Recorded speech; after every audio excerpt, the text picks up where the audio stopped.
Hello and welcome to Buffy and the Art of Story, a podcast that looks at one episode of Buffy the Vampire Slayer at a time, recapping it and focusing on its story elements. This time, we're looking at Season 7, Episode 14, First Date, where Buffy and Xander embark on romantic encounters or might be hijacked by demonic forces, and the first tries to re-recruit Andrew. I am Lisa M. Lilly, author of the Q.C. Davis Mysteries and the Awakening Supernatural Thriller series, as well as the Writing as a Second Career books for writers. Along with a recap of First Date, today I'll be talking about why the humor involving Andrew works so much better here than most of the humor involving Giles, plot developments that force Buffy, Spike, Xander, and Giles to grow and change, how First Date includes a story about Buffy on a first date, Xander on a first date, and a seemingly unrelated subplot about the first and yet brings them all together. And how this somewhat lighthearted episode foreshadows and sets up so much of the rest of the season. As always, though, I will not talk about foreshadowing for the entire season or series until the end when I give you the warning about spoilers. Okay, let's dive into the Hellmouth. First Date aired the first time on February 11, 2003. It was written by Jane Espenson and directed by David Grossman. The opening conflict here, which is what you want to start a story with to quickly grab your audience, is a flashback. It shows how Giles fought off the bringer that swung an axe at his head.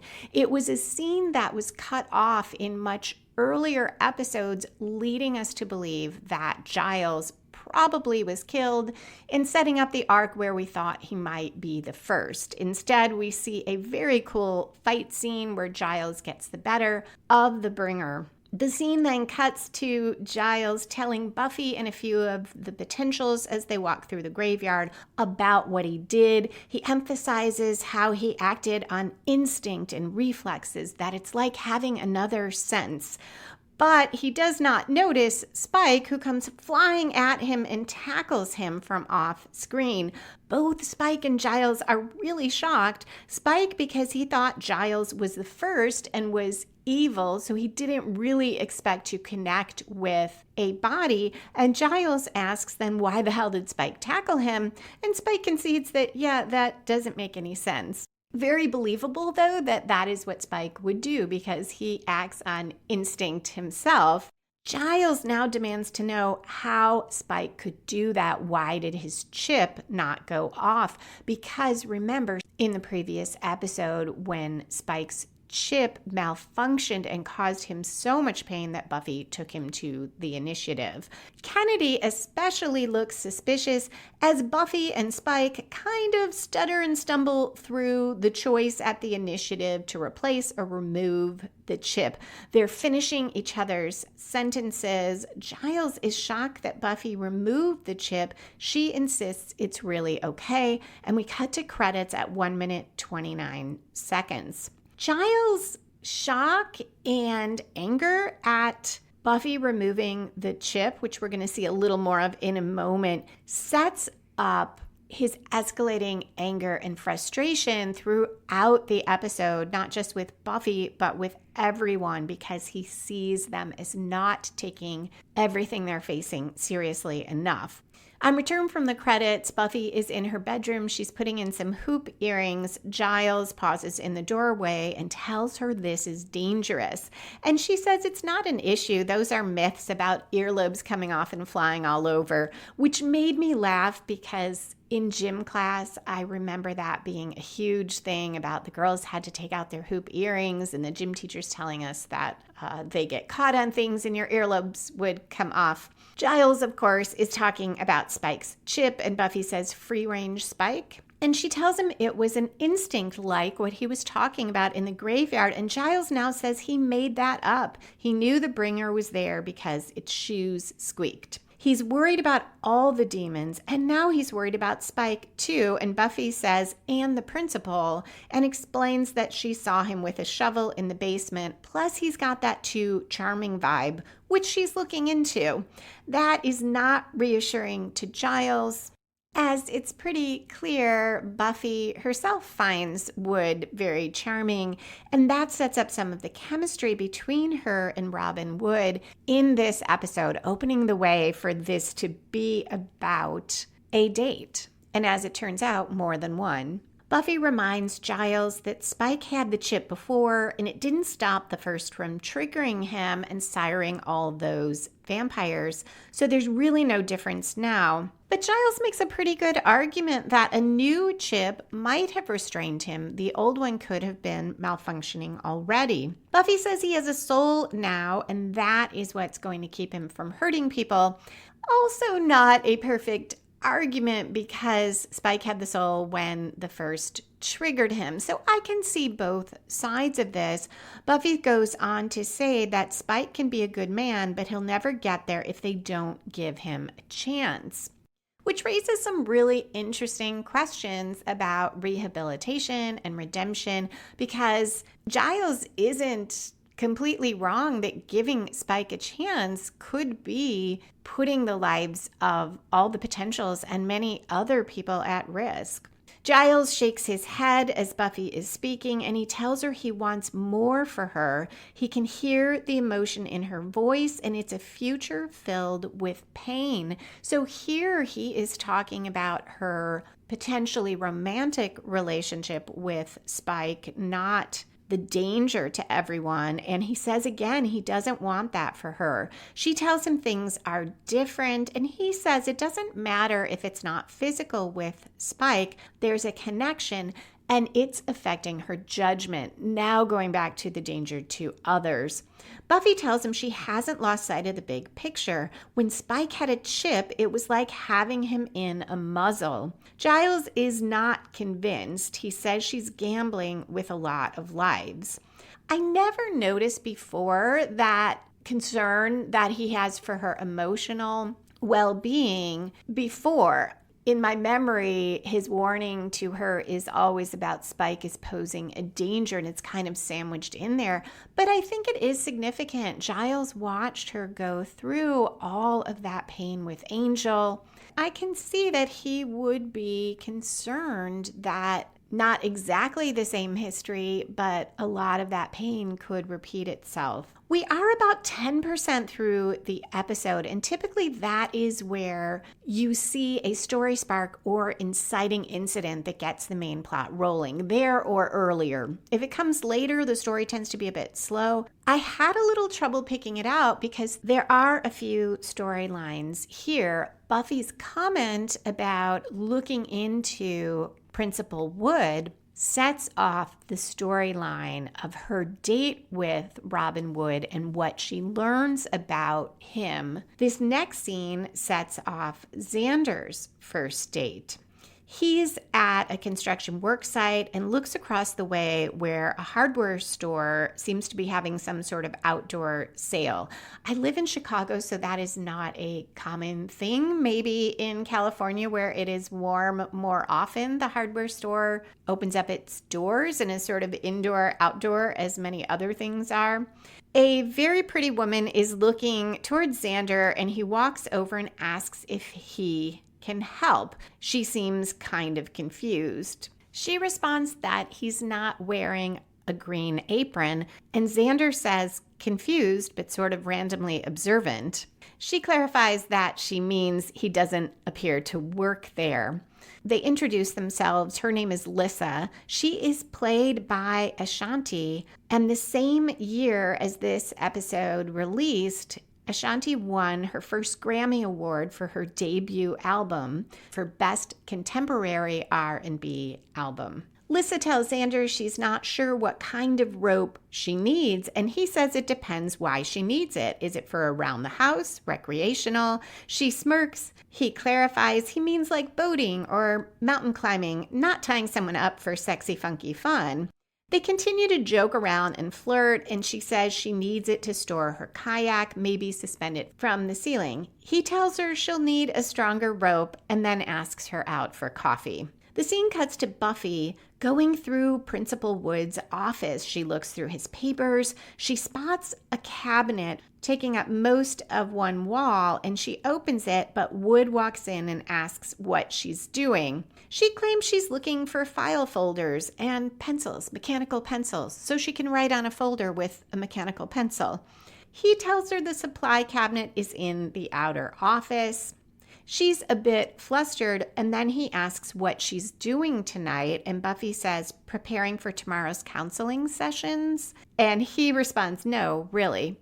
He tells her he'd like to take her out to dinner, and then adds she doesn't have to go. He's not saying she has to go out with him or she won't have a job. And then he says, you know I'm going to have to make up a little document saying I didn't just say that and have you sign it. I really enjoy Robin Wood's humor in this episode. I talked earlier, I mentioned about Andrew's humor. I think Robin's works as well because it fits his character. He has that kind of deadpan delivery. He does have a bit of that too charming vibe, and you never quite know if he is being a bit threatening or sinister, and he at times recognizes it like here and then makes this joke while seeming a little bit vulnerable when he does it, and it all adds up to a lot of fun and being very funny. Buffy tells him she'd be happy to have dinner with him. He says he'll draw up the paperwork. After she leaves the office, though, he takes a bloody knife out from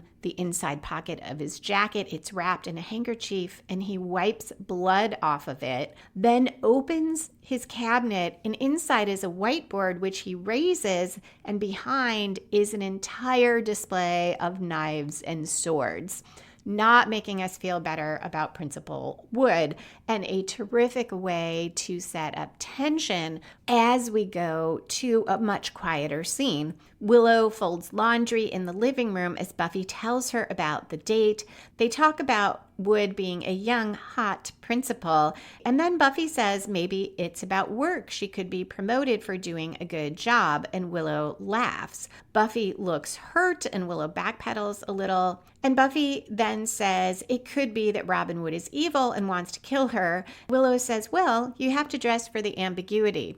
Also a terrific line. Willow is very in character throughout. At the same time, I struggle with all the jokes, and there will be more about Buffy being bad at her job. To some extent, I think the writers are lampshading this, calling out something that really was a big question in the beginning. Why would Buffy get hired for this counseling job? She has no qualifications. She herself raises that in, I think, the second episode. Was it my work at Double Meat Palace? And I don't have an issue with that. It can be good to make a point that, yeah, other characters wonder about this too. So it's not a thing that, it's not a plot hole. It's not just something the writers conveniently put in there and there's no reason for it. My challenge, though, is this is not about why Buffy was hired. It's about the job she's been doing, and Buffy as a character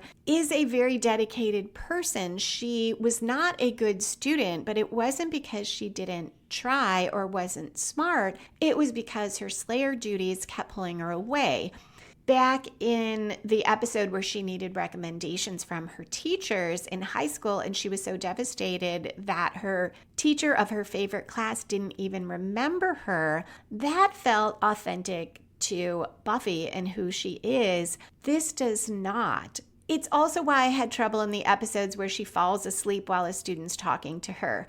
I just don't buy that Buffy isn't doing the best job she can at her counseling job within the limits. Now, maybe she couldn't help falling asleep because she was very tired because of her Slayer duties, but we see throughout that Buffy can and does function on a lack of sleep. So I have trouble in this episode, and I don't really find the running joke funny about how Buffy, no one could possibly think she is getting kudos for doing a good job. And that's where humor needing to be true to a character comes in, or at least it works much better. Some people just enjoy the one-liners. They don't really mind if it isn't quite true to a character. So if you love this running joke, that's wonderful, and I would love to hear about it and why it speaks to you.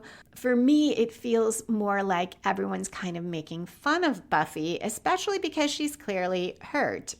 But she doesn't dwell on it. She talks about being suspicious because there the principal is working right over the Hellmouth all the time. Willow asks her if she is interested in Robin Wood, aside from trying to figure out what his deal is, and Buffy says she might be, and she talks about all his good qualities and that she's glad he doesn't have that wicked energy. She doesn't only want to be attracted to that, but then she says, well, maybe he is evil, in which case it is the wicked energy. And Willow says, I'm going to wait for that sentence to come around again before I jump on. Willow adds that she thinks it'll help Buffy move on, and Buffy demands to know why everyone thinks she's still in love with Spike, which is super interesting because I don't remember Buffy ever conceding that she was ever in love with Spike. It's another example of the writers not settling on what is the relationship with Buffy and Spike. What are Buffy's feelings? Willow, though, meant move on from this self-imposed super self-reliance. Xander bursts in. He's very excited to tell them about something cool that happened, and Willow breaks in and says, Buffy got a date. Xander says, no, I did. Poor Xander, a little bit of letdown for him. So to make him feel better, Buffy tells him that it's Principal Wood, and she thinks he's aligned with the first. Xander points out that Robin Wood is 10 years older than Buffy, and Willow says that makes him about 100 years younger than her type, and Buffy says, yay, someone who doesn't remember the Industrial Revolution. Willow asks if Xander's date is evil. Xander notes that, well, she's interested in him, so he figures probably, but she has a kayak. Giles enters along with one of the newer potentials, Chow An, and he complains about the food court and all the shopping and also the language barrier. His Mandarin is thin. He found out that she speaks Cantonese, and his Cantonese is thinner, but ice cream creates a universal language. The subtitles, though, when she responds in Cantonese, tell us that she is saying she's lactose intolerant, like many people from Asia. The exchange is clearly meant to make fun at Giles for not knowing what he's saying, not to poke at Chow An, but now it feels a little bit clunky, a little bit tone deaf. I think now we probably wouldn't have a joke like this. It doesn't quite work for me regardless, though, because Giles doesn't quite seem like Giles in this episode. First, that thing about, oh, I made up the thing about instinct. I love the idea of Giles imparting all this wisdom and making it sound really cool and then saying he made it up. If Giles were a different character, but the Giles we know is so serious about training. I can't remember him at least ever conceding that he just made something up that he told Buffy. So that feels a little off to me. Certainly Giles has felt off all season for me because they were running that arc of is he or isn't he the first. So he was not touching anyone. He wasn't hugging anyone. This kind of feels off too because Giles is so smart. I do buy, of course, he can't speak every language, so there could definitely be miscommunications where they're both using a language that is not their primary language. But Giles is also smart enough, and I would hope Chow An is as well, to be able to communicate with gestures. It just doesn't work for me that he completely doesn't get that ice cream is not working for her. It's an example of why goofy humor probably just isn't my kind of humor. So I think back to Triangle, also written by Jane Espenson, where I did love many parts of it, but Willow and Anya both seemed out of character. So here too, it's very fun and it doesn't seem very Giles to me. It doesn't even seem Giles to me within Giles in this episode, who is going to spend a lot of time, and already has, urging the others to be more serious. Buffy now asks Willow to check out Principal Wood on the computer. Xander, though, is going in blind. He says, if trouble wants to find you, it will. Which is a great line to segue to the next scene, where Andrew is reading instructions for the new microwave and trying to set the clock, and Jonathan appears, it's the first, as Jonathan, and tells him he doesn't need a manual, it's intuitive. There's a clock set button. I do find this funny because that sounds like something that Jonathan would say. And it feels very Andrew that he would pull out the manual and parse through it rather than just give it a try. We are right around a quarter way through the episode, and in the story structure that I see most often in movies, in television episodes, particularly in novels, around a quarter way through, you typically see a major plot turn that should come from outside the protagonist, spin the story in a new direction, and raise the stakes. Buffy the series kept to that structure, or at least you could pick out those points. I'm not saying the writers were doing it that way, but you could see those major turns roughly at those spots pretty reliably through a lot of the seasons. Because this season is so much about the season arc, it is somewhat different, and I don't think we exactly have that here. Nonetheless, there are major narrative shifts now, and this one definitely raises the stakes. It comes from outside Buffy. It doesn't, though, directly relate to either her storyline or Xander's. Andrew tries to hold a cross on the first, and Jonathan just passes his hand right through it and reminds Andrew that he's not corporeal and not a vampire. A fun way to get in that exposition and remind viewers of those things about the first.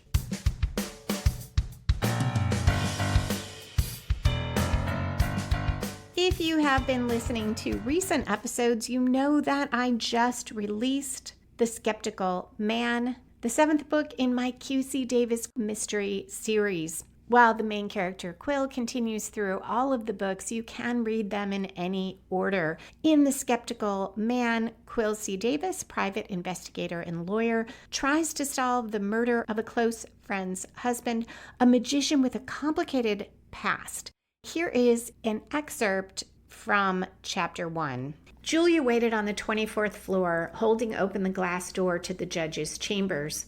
Her head barely reached my shoulder when we hugged. Her hair, which normally fell in straight silver sheets to her shoulders, straggled around her face. Makeup foundation caked in the fine lines around her eyes and lips. She was 55, but looked at least 10 years older. I sat in a leather visitor chair on the other side of her antique desk. After saying how sorry I was that all this happened, I asked about the cause of death. Julia's face paled as she told me it was a broken neck from hitting the ground beneath the 606 trail.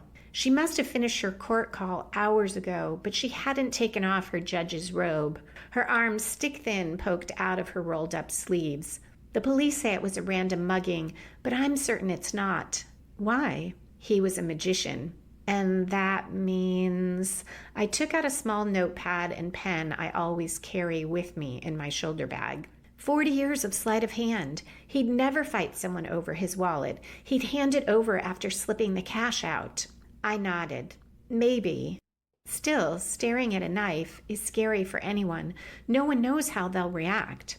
You can find The Skeptical Man at lisalilly.com/skeptical.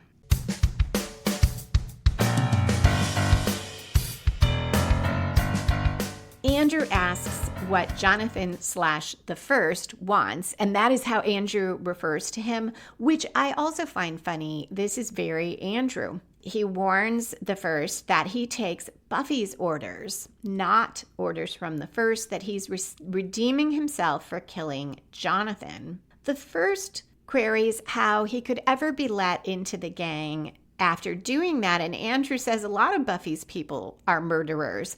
And Jonathan then points out, oh, so interesting, Andrew's the only one who has to seek redemption. Why is that? So manipulative and really does fit the First. Then Jonathan / the First tells Andrew a newsflash. There won't be a Slayer gang after the big fight. There will only be evil and the First, and Andrew can dwell at his side. Andrew says that sounds nice, but he doesn't want to stab anyone. It didn't work. He doesn't want to hurt his friends. And the First says, oh no, he doesn't have to do that. Not Buffy, not Willow, just the potential Slayers. Andrew thinks that's horrible, but Jonathan tells him the girls must die, and reassures Andrew that he doesn't have to stab anybody, that Willow brought something new into the house that Andrew can use. And this I find hilarious. Andrew says the new microwave, and Jonathan says the gun.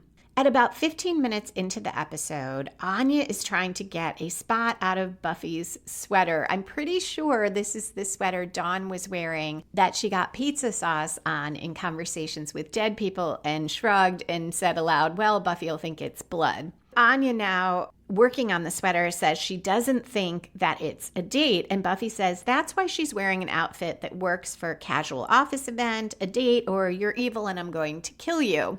A fun callback to Willow's line. Anya tells her the stain might be pizza, but she doesn't think she can fix it and hands the sweater back. And then she says she was talking about Xander's sham date, that it's just to make her jealous.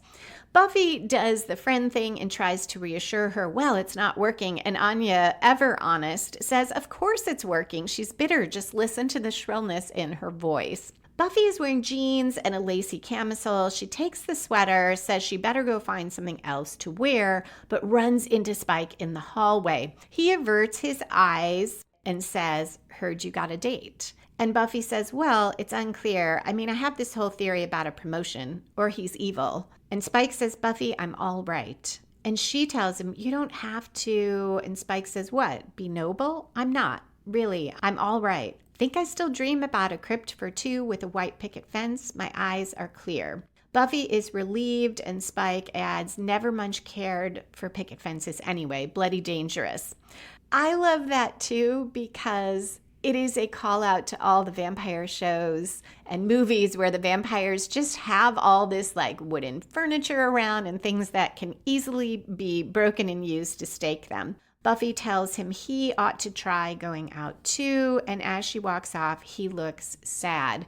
So this is one of those moments where I mentioned in the beginning about plot developments that force growth. Spike is sad about Buffy moving on, but he is genuinely encouraging her. He's reassuring her that he is fine. And while he might not be perfectly fine, he does it well enough and he seems genuine. This continues to push Spike, as he has been pushed throughout really the whole series, to keep becoming a better and better person. Now, he is making choices to do that as well. He didn't have to be gracious with Buffy, but this is a good way to get your characters to grow by putting them in these types of situations where they have to make a choice about how they are going to behave. He can't just avoid the whole thing. He literally runs into Buffy in the hall and he has to choose how to act. Giles, too, in the beginning, Spike tackles him and Giles is forced to deal with Spike's chip was taken out. Now, certainly that would have come up. There's no way that wouldn't have come up at some point, but it forces Giles then to make a choice. How will he react? And Giles choosing to go warn Buffy forces Buffy to choose. Will she take Giles' advice? Will she push back against it? How will that affect her? So if you want your characters to grow, put them in situations where they are forced to make choices that are significant. Xander, looking nervous, waits at the coffee shop. He has a large mug in front of him, and when Lissa shows up, he claims that he got a red eye, which is black coffee with espresso. She, however, reaches over. She tastes or smells what's in the mug. She says it's hot cocoa. He's a little embarrassed, but she jokes that he likes that, and then immediately orders a red eye for herself. At home, Willow researches Robin Wood on the computer. Kennedy is leaning over her. Amanda is at the table too, as is Dawn. And they are all suspicious because there are no records about Wood at all. Anya and Giles enter, bickering over the drawings that Giles made for Chow-An. They are stick figures, they show blood and carnage, and this I find funny because it is consistent with Giles. Remember in Hush, he did those stick figure drawings to show Buffy going out on patrol and who the gentlemen were and how they cut hearts out. So this fit to me. And Anya says Chow-An locked herself in the bathroom. She was so frightened. Giles calls them flashcards. He did it to help with training since there's a language barrier, but he concedes that he might need to rethink his approach. Now they explain they're invading Buffy's date's privacy. Anya rants about Buffy having a date and Xander being out with a, quote, hardware store whore, end quote. And Willow's making out with Kennedy all over the place. Giles loses his temper a bit. He can't believe they're all focused on social lives. Girls are immortal. Danger, didn't they see the flashcards? So we're escalating Giles' frustration and anger. Andrew watches from the other room. He's in the darkness, half hidden. They don't know he's watching, and ominous music plays. This is one of the ways that these plots cross over because really the Andrew the first plot could have happened in any episode. It doesn't connect to the dates other than in a thematic way that I'll get to at the end. But this shows a good way to make it feel more cohesive, having Andrew lurking when Giles is angry about these dates and talking with the others. After Giles says this isn't right, the scene cuts to Buffy and Principal Wood walking through a dark alley, and Buffy says, this isn't right. This is another way to link the concepts in these different scenes. And this is always a nice way to transition from scene to scene when it's a different set of characters. If you can make it feel organic, is to have some sort of echoed line or concept that applies in a different way to the new scene. And here it does seem not right that they are walking through this dark alley, supposedly to go to a nice restaurant. Wood insists it's just a little further, then vampires surround them. Buffy thinks that he has led her into an ambush. She fights. There are a lot of vampires, so she is so busy fighting, she doesn't see that Wood is fighting vampires as well.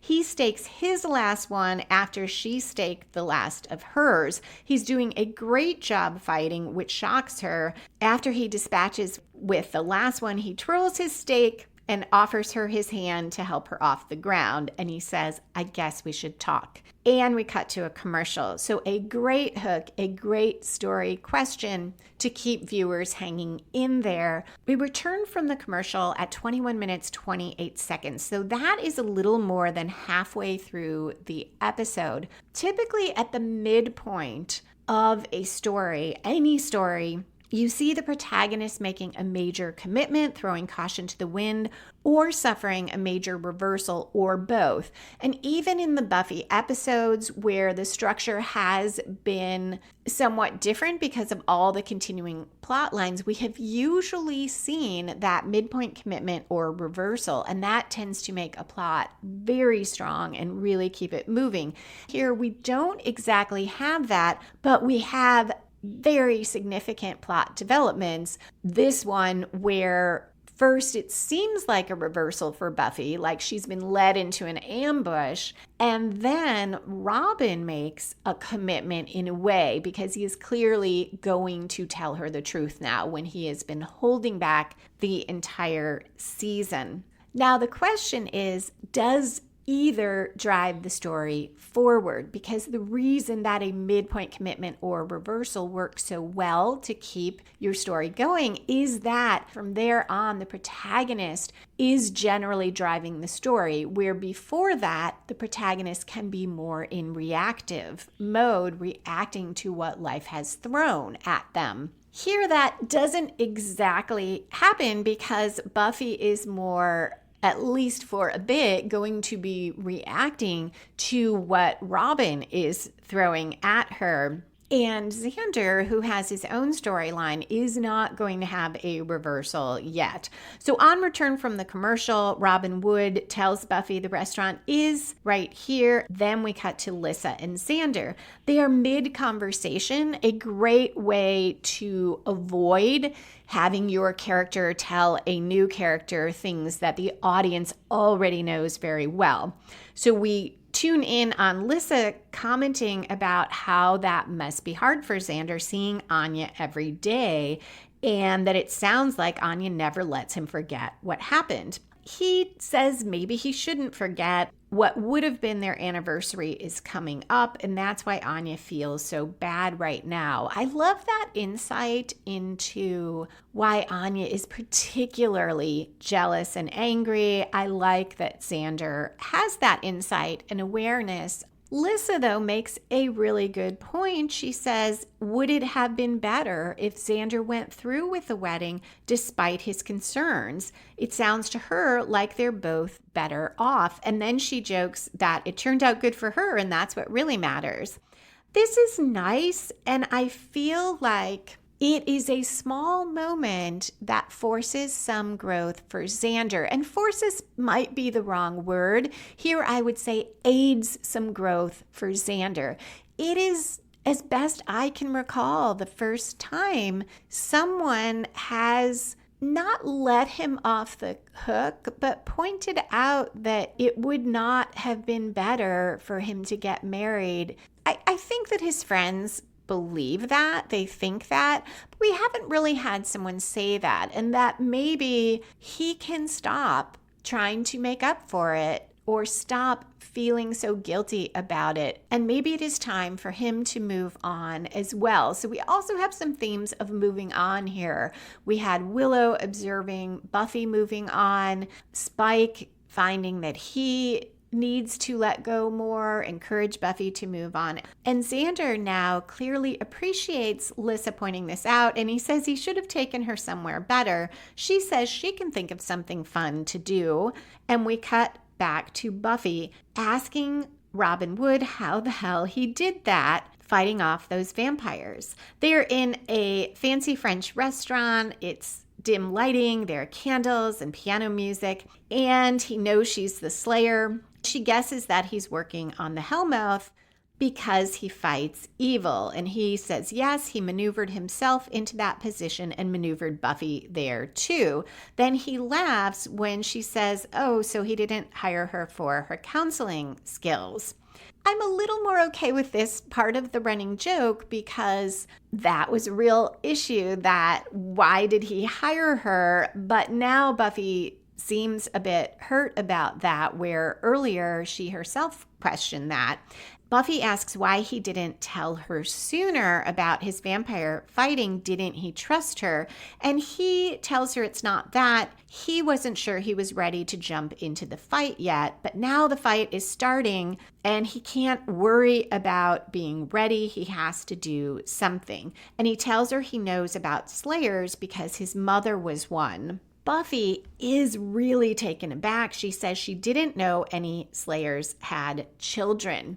This is a great example of subtle things tying together underlying themes. I don't think it's a mistake that Spike talked about the crypt for two and the picket fence. When I was growing up, I don't know if that's the case still, but that was the image of you get married and you have a house in the suburbs with a white picket fence. So Buffy, hearing that a Slayer had children, resonates with that theme, that idea of the normal life. And it's in the same episode where we're talking about people moving on, and where she's on a date with a human who she is attracted to. Robin tells her he doesn't know of any other Slayers who had children. His mother was killed when he was 4 by a vampire, and he's been looking for that vampire and never found him. Now he just dusts as many of them as he can find, figuring he'll eventually get him. He tells her he doesn't have any Slayer superpowers or strength, but his mother's watcher raised him, so he learned some skills. Buffy comments on him choosing to tell her this in a romantic French restaurant, and he agrees. It does appear that that's what he chose, and it's a very nice moment between the two of them. So of course it's going to be ripped away, but not just yet. The scene cuts to Andrew. He is holding a paper bag facing the first as Jonathan, and he says he found the gun in Buffy's underwear drawer and comments that Buffy has some nice things. The first says, "Show me." And Andrew says he didn't take them, but there were thongs. And Jonathan clarifies the gun. He wants to see the gun. Now the first tells Andrew he needs to get the potentials trapped somewhere because once the shooting starts, they'll all run. The first tells him he's killing the potentials to end the Slayer line. Andrew asks what to me seems like a very reasonable question. Why not have Spike do it? He doesn't have his chip anymore. And the first tells him it's not time for Spike yet. Now Andrew's questions become a bit more awkward and more obvious. He asks if the first has any weaknesses Andrew should know about, like kryptonite, and if the first is made out of evil impulses of humans, so the first would fade away if everyone was unconscious. And then he wants to know when will they kill Buffy, and Jonathan asks if he's wearing a wire. The scene cuts to the basement. Willow, Kennedy, Amanda, Dawn, they're sitting around a table. Willow rips off a headset. I enjoy this subplot. At the same time, this whole thing raises so many questions for me about the first. I talked about a lot of this in my bonus episode for patrons, the first, the good, the bad, and the uncertain, because the first's powers are just not that clear. The first pops in, it knows lots of things about Andrew, it knows their whole history, it seems to be able to appear anywhere and be so powerful, yet it seemingly doesn't know things if it is not appearing as somebody. I guess this was an issue in the episode where Eve was the first and said, "Oh, thanks for sharing all that info with me." So it seems it couldn't see Willow and the others in the basement, yet it's going to go appear to them in just a few seconds. Why can't the first appear as Jonathan and be in another room and listen in? It isn't clear, and that is part of why the first, as the big bad, is kind of mixed. When we don't know the rules and we don't know what it can do and can't do, or at least we don't know enough about that, it doesn't feel as scary. If you want to listen to that episode and you're a patron and you missed it when it came out, you can go to the collections tab on Patreon and look for the bonus collection. Right before this episode, I made sure it was added in there. Somehow I did not add it, so it wasn't easy to find it on the Patreon website. It does have spoilers, though.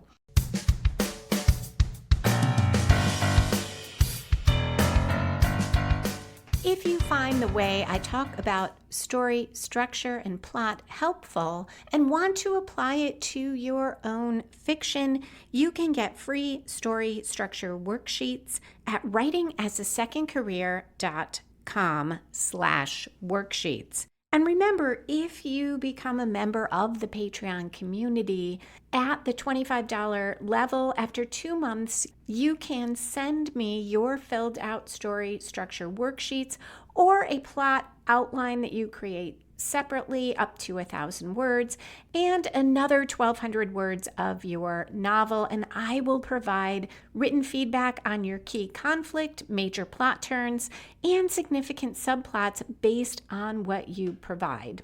There is more information at writingasasecondcareer.com/worksheets, or just go there to get the free worksheets.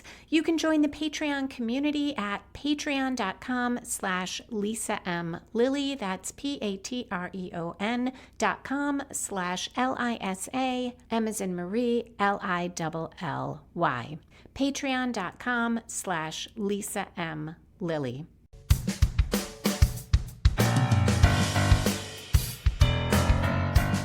Jonathan as the first as Jonathan, now advances on Andrew and tells him the first owns him. It made him do this. Jonathan puts hands on his chest. They come away bloody. Jonathan's body starts degrading in front of Andrew.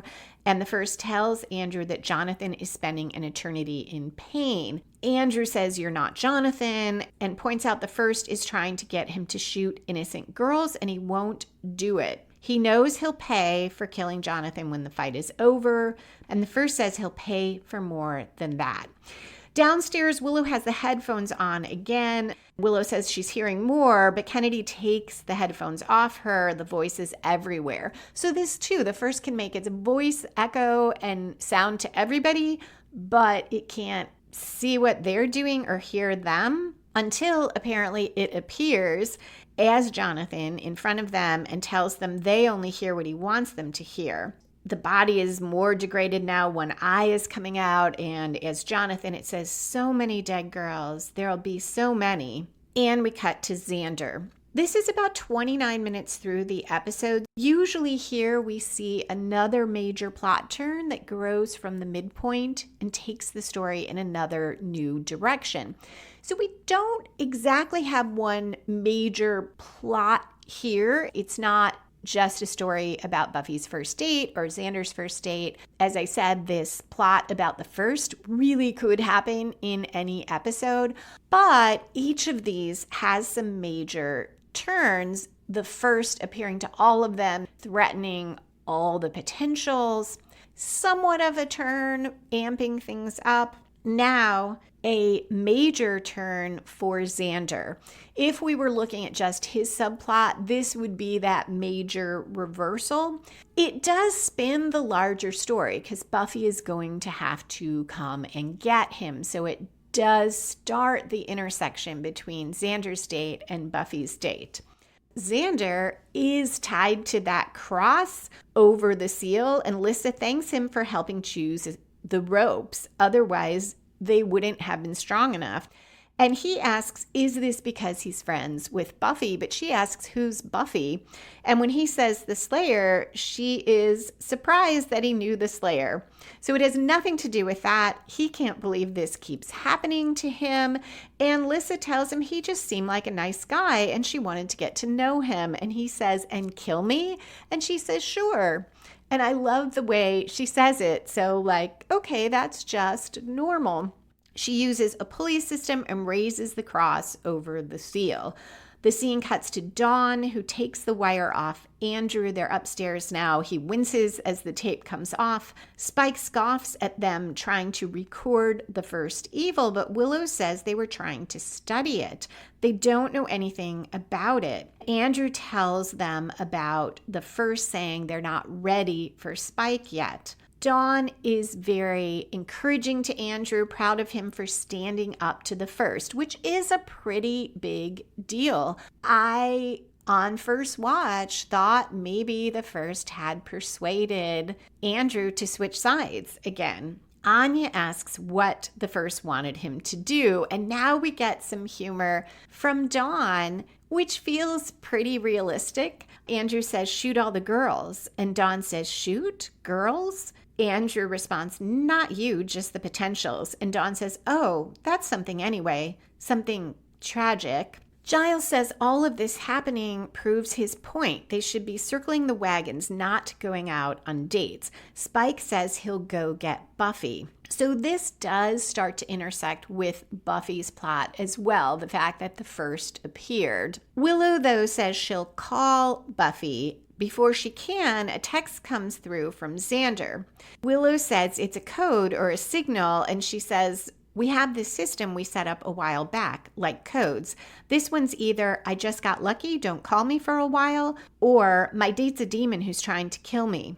Dawn points out, well, if we play the percentages, and Giles fills in, "Something's eating Xander's head," a callback to the Praying Mantis episode in season 1. I really enjoy the callbacks in this episode, like the one with the flashcards. This one, it's a nice way to put in little references for fans that are fun and that feel organic, but don't slow the story. And Anya says, "Say, that's gratifying." So she's kind of relieved Xander's not having a good time and is in danger. Willow tries Buffy, but her phone, it turns out, is there at the house. Now Spike leaves to go find her because he can still track her scent. So it is both the first plot and Xander being taken captive that brings those storylines together. We cut to Buffy, who is exclaiming over how good the dessert is. Robin spoons another bite into her mouth, and Spike appears and tells her it's Xander. The scene cuts to Xander telling Lissa she doesn't understand what she's doing if that seal opens, and she jumps in and says, yeah, a feral, vicious vampire will come out. She is aligning herself with evil. Something's coming, and it's time to choose, and her eyes go yellow or gold as she says it. She grabs a small sword and stabs him with it. Blood runs down toward the seal, and she thanks him for a great date.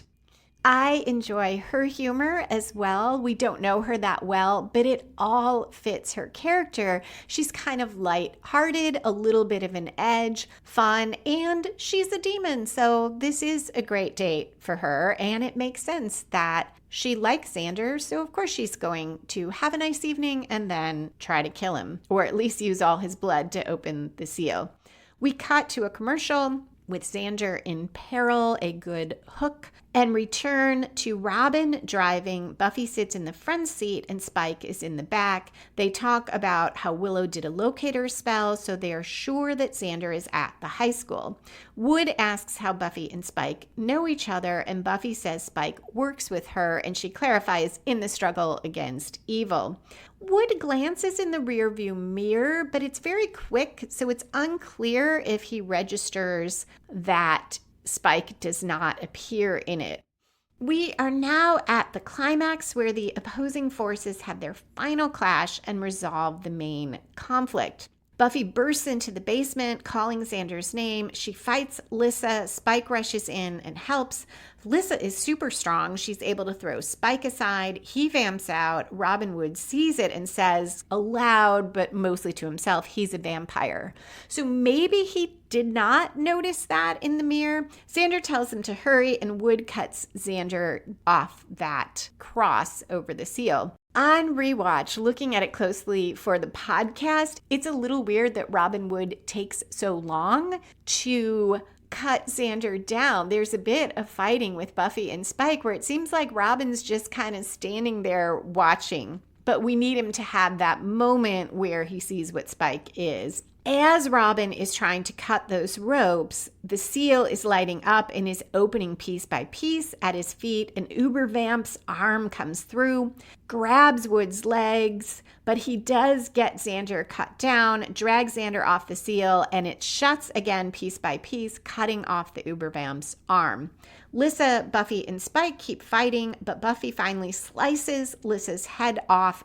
Now we are in the falling action where the loose ends of the plot are tied up and subplots are resolved. Buffy and Spike have a really intense moment as she goes to him because he seems like he was hurt. And Wood watches, looking disturbed. She then turns to Xander, who really doesn't look great. He's very dazed, but he is conscious, and Wood says he thinks Xander will be okay. Buffy tells Xander she's there, and Xander opens his eyes and says, "So how's your date going?" Buffy looks at Robin Wood. Robin Wood looks dubious, and Spike watches. So we've resolved Xander's date, probably Buffy's date, given Robin's reaction. It doesn't look too promising for Buffy going forward. Now he has seen that Buffy is close with Spike. You can see there is some chemistry between them. And given that Robin has spent all this time killing every vampire he can find, doesn't look too good as an end to their date. Anya, in the living room, paces. She's worried that slut ate Xander up, which is a switch from her being glad that he might be out with a demon. And someone else calls her on it, and she says, "My feelings are changeable but intense." I love Anya's honesty, and it is so human-like, despite that she claims to not understand humans, because I have to think all of us have had exactly that experience, feelings that are changeable but intense. She tells Giles maybe they should go find Xander. Chow An comes down, saying she can't sleep, asking if the monsters are attacking. Giles offers her warm milk, and she, in Cantonese, says he's trying to kill her. Everyone comes in. Willow says, "What happened?" And Xander says, "What do you think happened? Another demon woman was attracted to me. I'm going gay. I've decided I'm turning gay. Willow, gay me up. Come on, let's gay." And he continues that bit, and Buffy says, "What if you just start attracting male demons?" Dawn says, "Clem always liked you." They all laugh, but Giles tells them enough. So he is more angry now than he was before. This is a good example if you're going to have a character kind of have the same note through the episode from the beginning. Giles is concerned that things are not being taken seriously enough, but it escalates each time. And here he asks if they learned nothing from the chaos tonight. There's no time for fun and games and quips. He picks up those flashcards which show all that blood and gore, and he says, "These aren't a joke. It happens. Girls are going to die. They might die. It's time to get serious."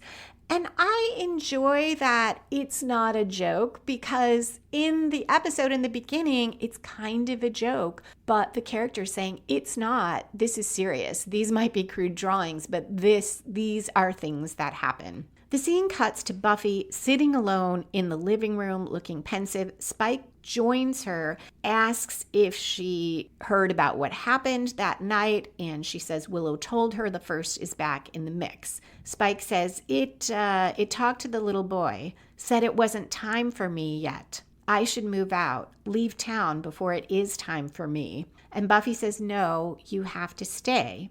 He says, "You've got another demon fighter now," referring to Robin. And Buffy says, "That's not why I need you here." And he asks her why she does need him there. And she says, "Because I'm not ready for you to not be here." He looks a little puzzled and then asks how the principal fits in. Buffy just gives him a look and doesn't answer. Then we cut to the last scene, and this is what really resolves the will Buffy and Robin have a romance question. Robin finishes brushing his teeth. The first appears behind him as a woman who looks younger than he is. He right away tells her she's not his mother. And she asks if she raised him to insult her that way. And he points out she didn't raise him because he knows this is the first. She says, "Well, I was dead." And he walks through her. He asks why the first is there now.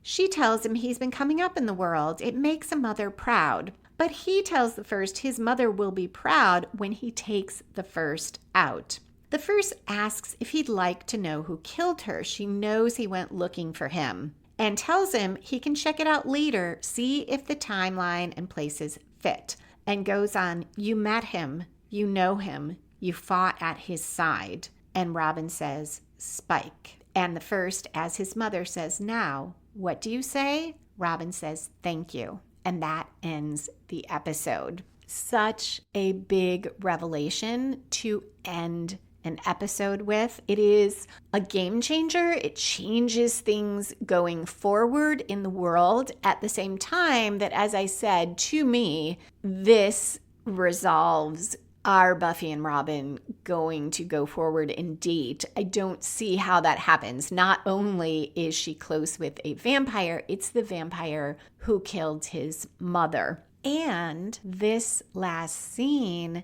really ties together all of those storylines, the Buffy-Robin date, the Xander date, because that is what brings out where they fight, where he and Spike are fighting more or less together, and he finds out about Spike being a vampire.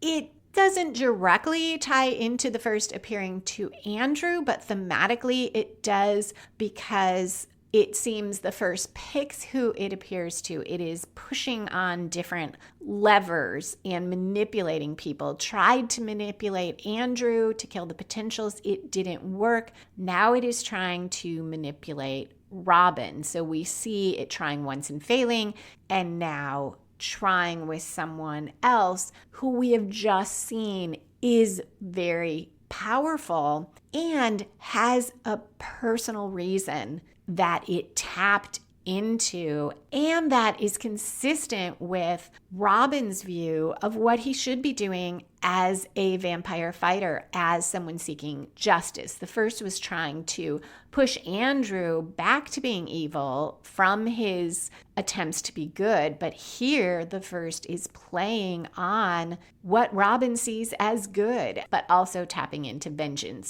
So interesting from a thematic point of view as well. That is it for this episode, other than foreshadowing, which does include spoilers. If you're not sticking around for that, thank you so much for listening. A special thank you to patrons who join the Patreon community and support the podcast, and to those of you who sent in or posted comments about previous episodes. I promise I will read them next time, and I hope all of you will come back in 2 weeks for Season 7, Episode 15, Get It Done, where Buffy declares an emergency and travels to the past. A demon plagues Sunnydale, and Robin Wood learns about the potentials and about Spike.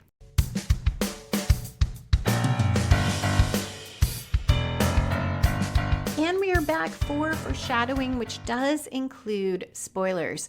There is so much here. I am sure I will miss things. Let's start with the end. Robin Wood, in the next episode, he will give Buffy a Slayer keepsake, which is a huge bag of supplies that was his mother's and was meant to be passed down along the Slayer line. Buffy will use that to travel to the past and learn about the origins of the first Slayer. Robin will ask Spike a ton of questions. There is so much tension between them, and he will learn ultimately that Spike got his coat, that long black coat that we have not seen him wear. I'm not sure we've seen him wear it at all this season. I will have to check that. But he goes to get it as part of regaining his fighting personality, his kind of fighting mojo. And Robin finds out Spike got it in New York. And we learned in Fool for Love that he took it from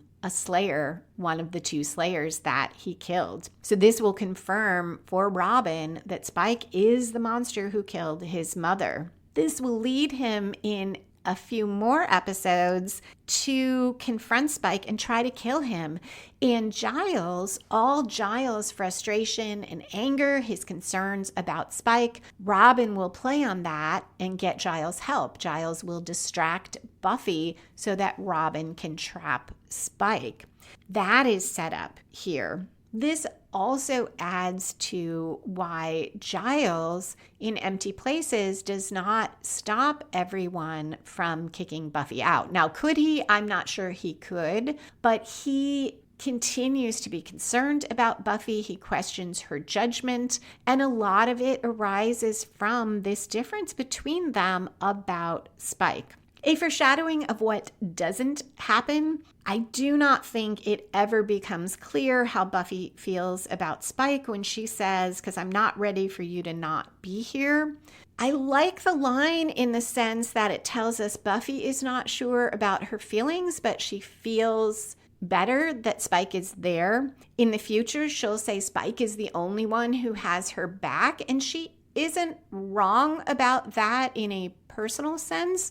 But as I talked about, or I should say more as Tiffany Nieheiser talked about in the episode on grief, it is probably less people not having Buffy's back and more that Buffy is never really allowed time to process her grief or any of her feelings, or she feels like she can't. If she takes time out to deal with her feelings, people could die. So she is pushing the others to follow her, to do things she wants to do in empty places. She is saying, we got to go back in. And the others are not ready for that. They do need to process their feelings and their grief. It is a really genuine conflict there. There is more than that going on, but that is a big role there. So Buffy feeling only Spike has her back, to me, could relate to Buffy feeling that Spike is the only one who lets her be who she is and feel how she feels. He's the only one in season 6 that she confided her real feelings to about being back, her depression, being back from the grave, how disconnected she felt. She was always protecting her friends from that. She was protecting herself in a way, not dealing with it. But with Spike, she could. And I wonder if that is some of it as well, that Spike is the one person, vampire being that she is most able to talk or not talk with. He doesn't need her to talk. He will just sit and be with her, even if she is feeling horrible, and does not try to change that. The comment about Spike with a chip was like having him in a muzzle, also foreshadowing next week where in Get It Done, where she is going to confront him about not relishing the fight anymore. She'll say, I want the vampire who tried to kill me when we first met. Spike needs to get back in touch with that part of him, not to try to kill Buffy, but to be the strong fighter that she needs. Now, the chip should not affect that, right? Because Spike could always fight demons and vampires, but it probably affected him psychologically. And Buffy, she doesn't want him to fight humans or hurt humans. But if you got searing pain in your head whenever you lunged at a human, you've got to think some of that might also factor into killing demons as well, or it just makes Spike feel less than he used to be. He talks throughout, before he gets the soul, about himself as being neutered. He struggles with who he is. He can't be a vampire, but he's not a human. Now he has the soul, so he is a little more like a human, but having that chip still inhibited his behavior.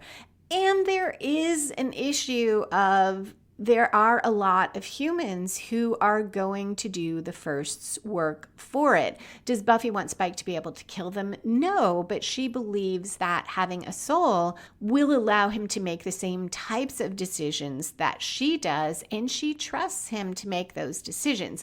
The flaw, as I said, is that the first was able to trigger him with the soul. And I kind of wish that had been explored more in this episode, but I don't think there's time for it. And we will explore that in the future as well, whether that trigger is still there. And that is a great episode. It is the same one where Robin tries to kill Spike. So one of my very favorites. Going back to Giles, I mentioned that Giles did not quite seem like himself in this episode. He's probably closer than he has been. He definitely didn't feel like it when we were keeping that running. Is he the first? Is he not? And in a way, it fits the season because Giles will continue to me to feel like not Giles. I am not quite sure I buy his lack of trust and faith in Buffy. Giles has always been there for her, and I struggle with the way he is written this season. As I did last season, I know they had to get Anthony Stewart Head off the show, but now that he's back, I so wanted more of the Giles we knew.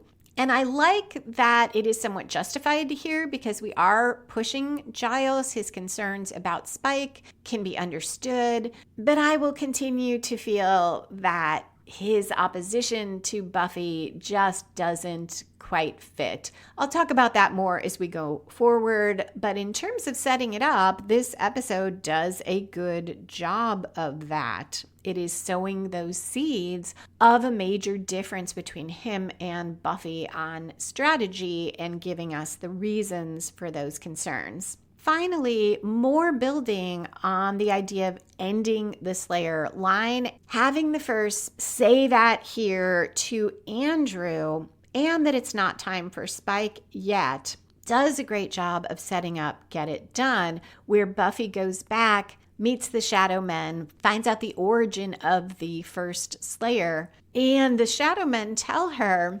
that she is the Hellmouth's last guardian. And she says, you mean latest guardian, but it's not a mistake.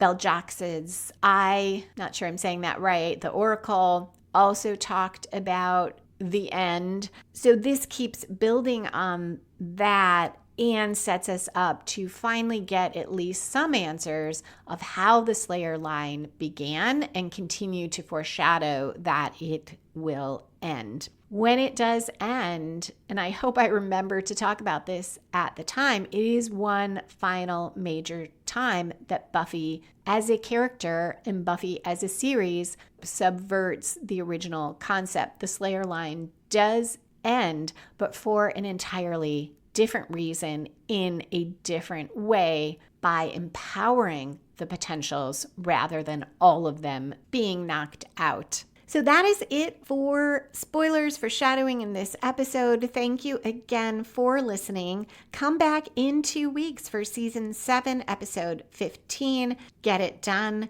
where Buffy meets the Shadow Men. A demon is freed in exchange for her trip, and Robin Wood meets the potentials and begins his feud with Spike. You can find back episodes of Buffy and the Art of Story, as well as the Buffy and the Art of Story books and all my fiction at lisalilly.com. To support the podcast, hear extra bonus content, and get each regular episode a few days early, join the Patreon community at patreon.com/LisaMLilly. That's Lisa, and this is Marie, Lilly. Music for this episode was written and performed by Robert Newcastle. Buffy and the Art of Story is a production of Spiny Woman, LLC. Copyright 2024. All rights reserved.